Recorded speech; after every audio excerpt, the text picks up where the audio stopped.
poem in our series, our set of body in motion poems, comes from a time when my husband and I first met. He's back there. He lived in Indianapolis and I lived in Cleveland, and we commuter dated. That's actually commuter dated, not computer dated. For the first year and a half of our relationship, and we often met halfway, which for us was in Springfield, Ohio. A very hopping town, by the way. No, it's very nice in Springfield. And I developed an intense awareness at that time of the spaces that separated our bodies, both big and small, as we came together and then turned to go back to our separate homes again and again.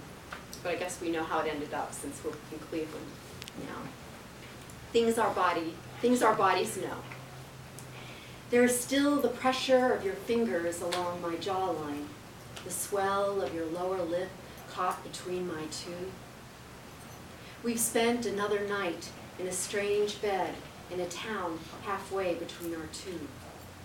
The warm press of our bodies while we sleep takes the place of familiar comforts, is more home than I'd ever hoped to know. On my dashboard, a book of matches reminds me we ate at the Happy Garden last night. But it's the space that separated us as we shared dinner that comes back to me now, not the food or the table we leaned on.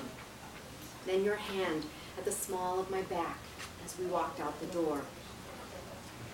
And now, as we drive away east and west, drawing this line between us again as our engines pull us along, I'm remembering the weight of your arm across my rib cage, the cadence of your breathing on my shoulders as you slept.